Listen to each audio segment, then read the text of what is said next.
Hey guys, welcome back to Speed Addictions RC. Found a little issue with the Limitless. Doing some further diagnostics on the bump steer issue today. Thought I had it licked. Took it out, tested it again. It was still there. The other problem I've noticed, it's kind of a two-part problem. You steer the car to the left, the wheels will come back to the center. Steer it to the right, they kind of hang to the right. Could not figure out, thought it's, servo, something going on. It's actually play in the steering turnbuckles. The bushings are they're not tight to the screws, so it's not keeping them stable. Found a permanent solution, but of course I got to order it and wait for it to come in. Looking for a temporary solution, and my thought, thanks to an idea given to me by someone else, is, they said put a rubber band around the steering turnbuckles. This is what I have. This is a 1/10 scale drift car tire band, and I'm thinking about going this way, crossways between this one here and this one here, just to kind of pull the turnbuckles towards each other, and that will stop the movement in the bushings, at least temporarily. My worry is, as a result, that causing bind in the steering. So if anybody's done something like that, let me know. It's just, I don't think it would be so tight to really cause a problem, but I could be wrong, because I'm going to be stretching that rubber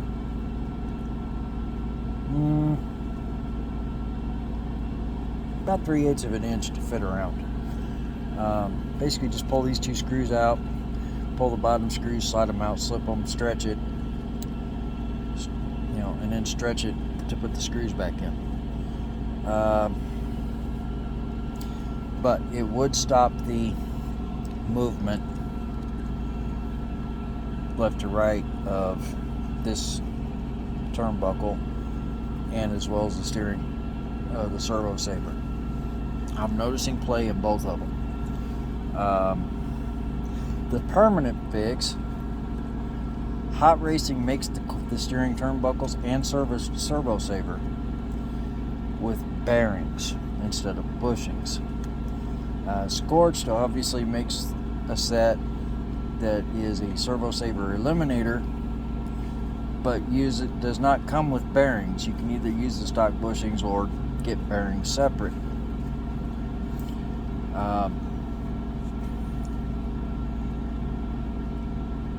So what I may end up doing is ordering both, using the bearings and the internals from the hot racing setup inside of the scorched buckles in here to keep everything looking uniform, because I'm a little OCD. And then doing that and getting rid of the servo saver entirely, just to get rid of any possible issues with the steering. Simpler it is, the less parts, the less likely it is to cause problems at speed. Now I am being very, very particular about where this car is going to run.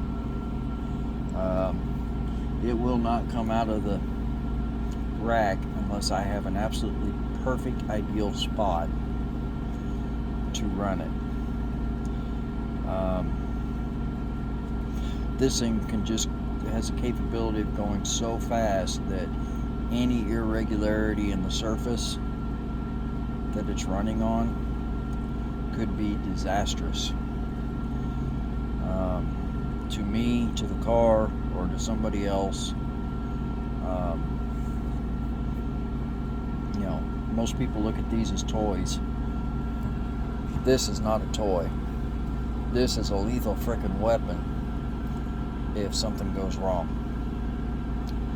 So yeah, I'm being very, very particular. There's a good road right out here to my right, but there's just too much movement on it, and it's now fully dark outside. So even though I've got packs charged, hoping that it was going to slow down on that road to where maybe I could do a test, a half throttle pass, yeah, it didn't happen. So too many people around and just enough traffic to make me not want to do it. So we'll keep looking. Good pavement, just wrong spot.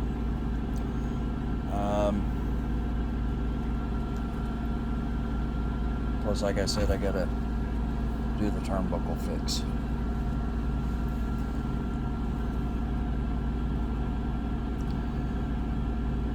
The other thing is these body mounts. I've got to get these to drop lower yet. You can see I've ground some out. I think I need to go ahead and take that the rest of the way off and drill a new hole for the body clip, and then cut these down. They're as low as they'll go right now. I need them to go a little bit lower, about 2 millimeters. So, again, these are all just little things that I've looked at today, tweaks that I need to do. This is tuning stuff, aerodynamic tuning stuff, chassis tuning stuff. You build something, you got to work the bugs out, and that's where I'm at right now. This thing will not do a full power pass unless I am for sure, as far as my knowledge goes, that it is 100% ready. I'm not. This one isn't it's close enough. Let's go for it. This one is. It's got to be perfect as far as the chassis and the body go. It has to be absolutely perfect, and it's not quite there yet. So the build's done for the most part, other than changing out the turnbuckles. Ram Jam Ryan left me a message on Facebook earlier that he has sent along a little care package for this chassis. I know what those things are now. If you have a Limitless, you might want to start watching his website over the course of the next couple of weeks. There's some new stuff coming, and some of it, well, all of it is cool. Some of it is not only cool, but probably a necessary upgrade for strength, especially in the suspensions.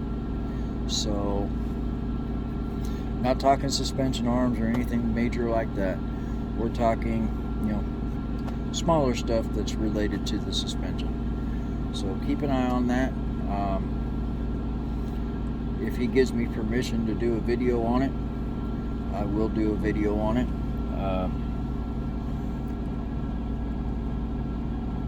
We'll see what he says once it gets here. If he releases it on his website before then I'll go ahead and do a video kind of detailing everything before and after install. As far as what would have to come out or come apart, not much.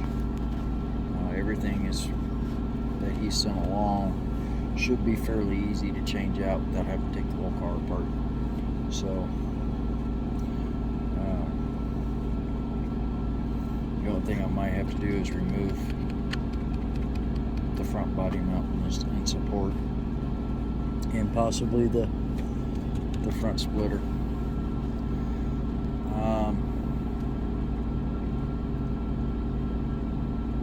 Gone Bananas, especially for you guys that are drag racing these, has come out with an alloy rim with drag race foams. No more flexing plastic for y'all. You've got you can get alloy rims with drag racing foams on them now. And he does do them in 1/7 scale for the Limitless or other 1/7s. 17 millimeter hexes. Very nice looking rims. I saw his post earlier today. Awesome looking rims. Would you do it for a speed run? No. Although it would look bad as hell. As fast as we go through tires on speed run cars, I don't think it'd be cost effective. But taking the stock Limitless rims, sending them to him to put foams on, that might be an option. Because the Gone Bananas foams are really, really good. Soft compounds, obviously. Even though the BSRs are pretty good too. These things, brand new. Really easy to smoke these things. Just a nudge of the throttle and they want to go up in tire smoke. So even with the throttle controller, that'll be the last thing I really got to work to get dialed in, is trying to get this motor tamed down a little bit with the throttle controller and the throttle curves. My transmitter has the ability to set a throttle curve as well. I may have to use a combination of the two, because I don't think I can get the throttle controller much lower.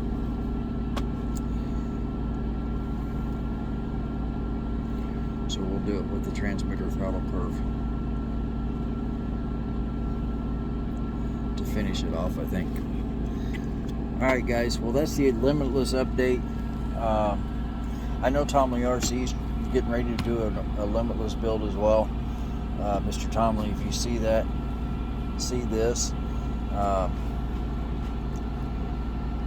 if you're planning on going carbon fiber at all, DRG does make a stock width chassis as well if you want to stay open wheel, but it's going to get you a lot faster.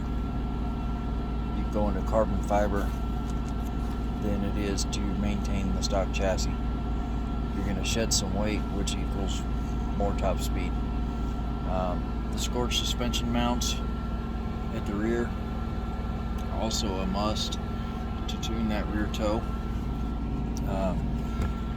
Do you have to do the bulkheads? No.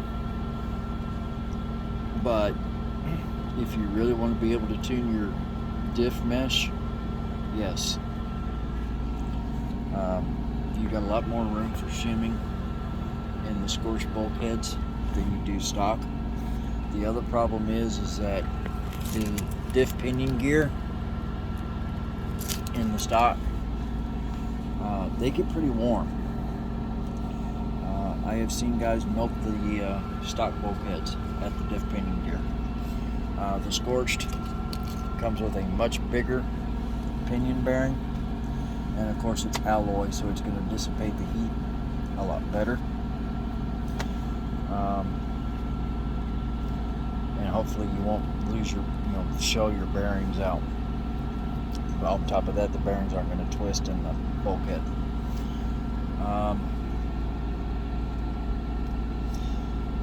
As far as how far you go from there, I've gone the full board. I've got the Ram Jam spool, the Ram Jam shafts, the Ram Jam axles, and that's all titanium for strength and also to reduce weight.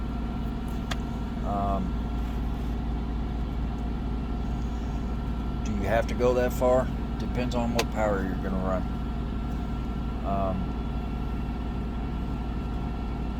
The PPS mount is way better than stock. That is almost a must. Either the PPS, the scorched, or the Ironman mount. One of the three.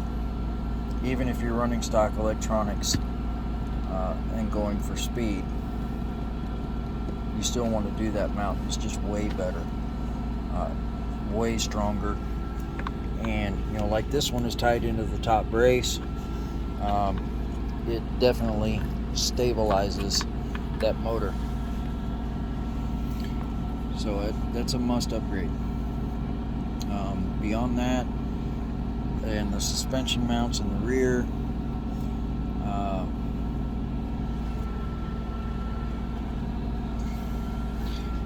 would I do the knuckles in the rear carriers? 6S, probably not. 8S and up, yeah, you want to. Again, if there's a bearing in it, make it metal. It's going to keep your bearings very stable, reduce the likelihood of binding in a bearing, or a bearing twisting causing a bind. On top of that, there is no flex there at all. Obviously, I still got the stock arms. They have no flex to them whatsoever, but if it does crash, hopefully the arms break before it messes up anything else. I would rather the arms break than destroy a bulkhead or anything like that. Of course, everything being 4mm carbon fiber, the carbon fiber is going to take the brunt of the hit, which is the scary part.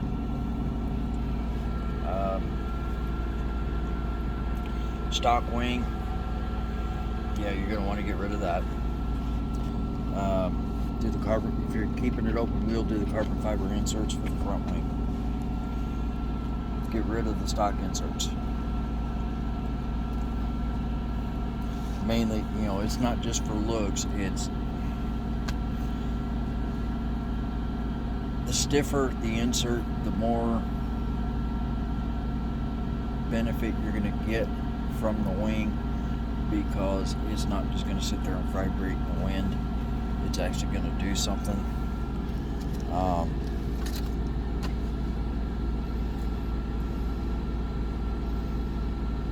Plus, you can probably use spacers and whatever to tune the downforce if you need to.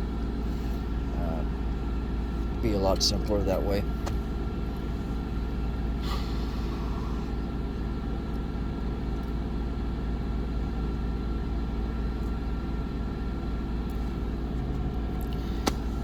Anyway, that's my build. If anybody has any questions on any of the stuff that's in this chassis, as far as where I got it from, who makes it, what have you, give me a shout. I'll be glad to do it. A couple other things I got to troubleshoot on this is I got one leaking shock. Not sure why it's leaking. So I got to pull that off, pull it apart, and see what's going on. And which I do have the shock oil and stuff with me just in case. Glad I brought it because it's leaking. Obviously, we'll go over the parts list real quick. We got the perfect pass rear wing, scorched bulkheads, scorched rear suspension mount, ram jam axles, perfect pass springs. Okay, that's going on to a DRG custom RC chassis with top brace and battery trays. Castle XLX2, W-Fly X9 receiver, perfect pass throttle control. We have the Ram Jam Racing center drive shafts, the PPS motor mount, the Castle 2028 1700. Again, going into the scorched front bulkhead, Ram Jam Racing CV inner shafts, infraction body mounts and front support, perfect pass carbon fiber front splitter for the moment. This may end up changing down the road still. And of course we have the Arma skins underneath, and we have the PureTech battery mounting system. Everything else is stock Arma. Everything. We did do the center brace elimination. It no longer has the diagonal chassis braces. They are not needed. this does everything. Everything is linked. It's a triple link. You got the front top plate, the motor mount to the rear. There's only one piece on here that will change out eventually, and that's right there. That is a 3D printed prototype piece, and that will eventually change. As soon as Denny gets that in, I will have the alloy one. He will send that along.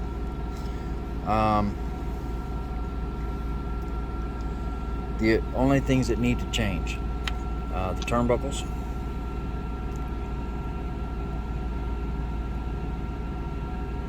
and that's it as far as the chassis goes.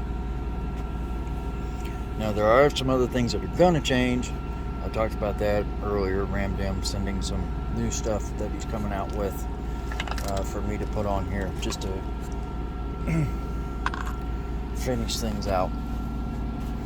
That way it's pretty much a Ram Jam catalog.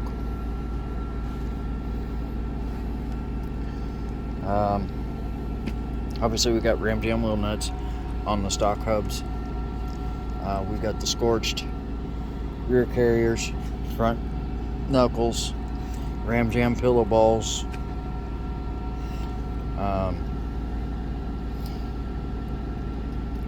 But literally everything else is stock. You still got the stock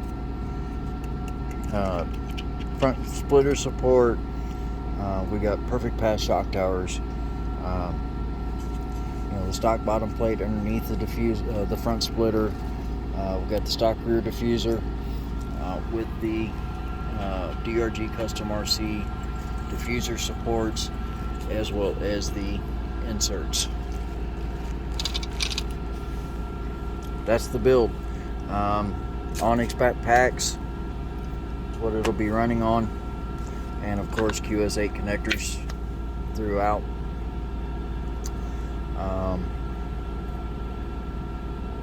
I think that pretty much covers everything. The nice thing about this is all these screws that you see with the silver tops on the brace, those are all titanium with the aluminum alloy body caps, or body washers basically, is what those are. This piece right here I believe is alloy. I don't think he made that out of titanium. I think he made it out of 7075. It might be titanium though, I'm not sure. There is a spacer underneath here. That's your brace elimination spacer. That's alloy. So basically all the aftermarket stuff is either alloy or carbon fiber or titanium.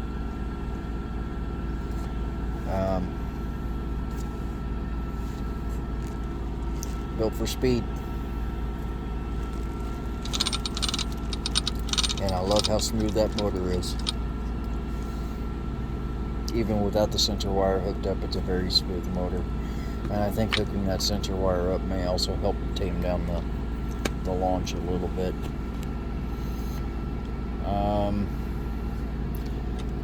The antenna obviously comes through the body into the antenna tube. And like I said, I've range tested the X9 without the body and without the tube, 1980 meters or 1980 feet. With the body and the antenna in the tube, I lose 100 feet of range. 1880 feet radius, giving me a total of 3,760 feet. That for a pass, I think that should be plenty. I hope.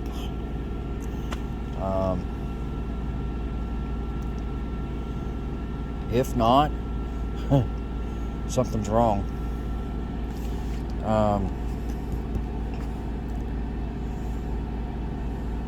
Because that is darn near 3/4 of a mile. Just about. So, it's over half. Almost 3/4. That should be plenty of time for this thing to hit top speed. And slow down. Hopefully. The one thing I have considered is putting a drag chute on the back, underneath the diffuser in that tunable space, putting that exhaust port style center plate back in, and then drilling it to mount the parachute to help it slow down. The thought has crossed my mind. That way, if something really starts going wrong or going sideways, or the car starts to skid, pop the chute and basically pull the car back straight and slow it down. The thought has crossed my mind. Don't know if I'll do that, but it is something I considered. Anyway, guys, that's the update on the Limitless. I'll get these last little tiddly biddly bits. We'll get those done, and hopefully we'll be doing full power passes with this thing a lot sooner than I thought, because it has come a long way in a very, very, very short time. And a big thanks to that was from Denny at DRG Custom RC. I went up there thinking I was just picking up the chassis. I left with a rolling chassis. It wasn't just a bare chassis that I was going to put my parts on. I took the stock chassis up there thinking, he might just need to use it for some measurements or something, and I came back with a rolling chassis with a motor and ESC mounted in it, and I just had to do the finishing touches. Awesome guy.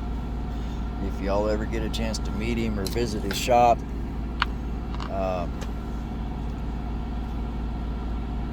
or order any of his stuff, he goes above and beyond. He is seriously OCD. It will not, if you put it in his hands, it will not leave his hands until he is satisfied that it's absolutely perfect. The little crooked battery tray right here, that's actually my fault. I marked the holes and he drilled them, and there's always got to be one imperfect piece on a chassis, or otherwise you curse the whole thing. That's the imperfect piece. So on top of that, it does have its first scratch right there on that insert. So it's got its imperfection and its scratch. Hopefully that takes all the bad luck off of the chassis, and it should run like a bat out of hell and run straight and never crash. Knock on wood. Anyway, guys, have a good night. If anybody has any questions on any of this stuff, hit me up, let me know. Most of the people who are familiar with this chassis are familiar with everything that I said, but if anybody else has any questions, and of course there's people that are way more knowledgeable than me as far as actual setups for speed running, I'm still kind of in my learning curve, especially when it comes to the Limitless, because this is my first one and it's a fresh build. So I'm going to be learning. My typical go-to guys are the guys that are setting records. I talk a lot to Sean Marsh. I talk a lot to David Wolford, or was it Dennis Wolford, or Mr. Wolford. I will just say Wolford because I can't remember his first name. Sorry, Mr. Wolford. I apologize. The guys that are over in Rossa, that are part of the Rossa Speed Association group, a lot of good info there. Of course, I talk with Denny from DRG Customs. I talk with David from Scorched about his stuff. Ryan from Ram Jam. Performance Limitless when it comes to their body.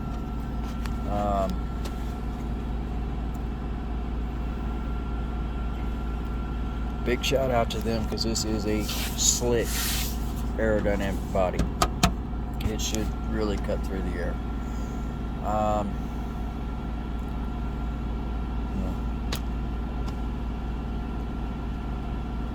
I think that's all I have to say, honestly.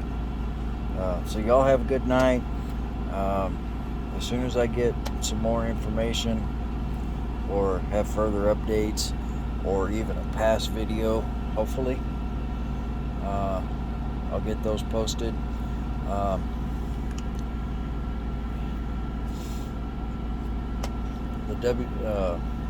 We'll see how the speed telemetry does on this. It should read pretty well, so we'll find out. It should be just as good as a GNSS. I know they're accurate within about a mile per hour of each other, so you'll notice there is no GNSS mount on here. I've just got the W-Fly because there really isn't a need for two.